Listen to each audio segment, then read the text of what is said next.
In last lecture, we looked at primary structure of protein. Now let's discuss the secondary structure of proteins. So what is this secondary structure? Secondary structure essentially is all about how amino acids are spatially arranged in a polypeptide chain. Previously, remember we mentioned there are two angles that have some sort of rotational freedom despite the partial double bond nature of the amide bond. They are the psi angles and phi angles. It is because of this that we get our secondary structure of protein. Now, why is this secondary structure formation important?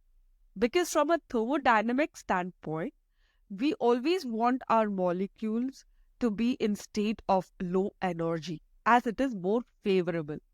So what happens in the polypeptide chain is that there are certain areas that are created, certain pockets wherein you have some sort of disbalance in terms of free energy. There is an increased free energy.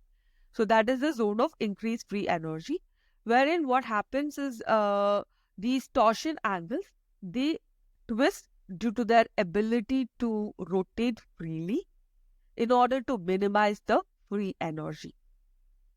Now, this can happen in a periodic manner or in an aperiodic manner. So what I mean by that is periodic structures, they are formed due to the phi and psi angles between the two adjacent amino acids being the same. Okay.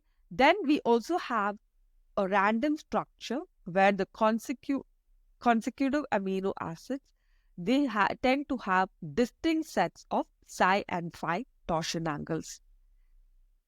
In nature, we have two types of secondary structure.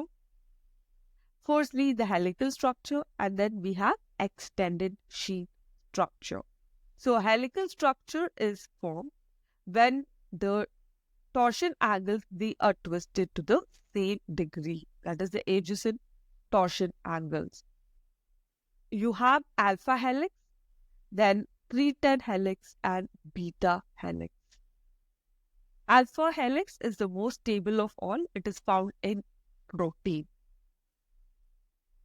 The extended sheath type is formed because carbonyl group and amide groups, they are oriented in a perpendicular fashion to the direction of the linear polypeptide chain.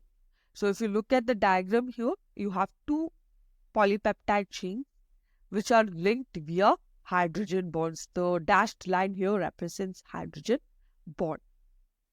Generally, when we talk about extended beta sheath, we have around 5 to 15 amino acids forming this structure.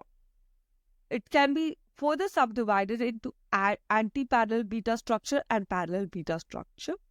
Anti-parallel beta structure is considered to be the most stable of all forms, and beta structure or the sheath is much more stable than the alpha helix. Thank you for staying with me through the video. In case you have any queries, please feel free to put them in the comment section and I'll get back at the earliest.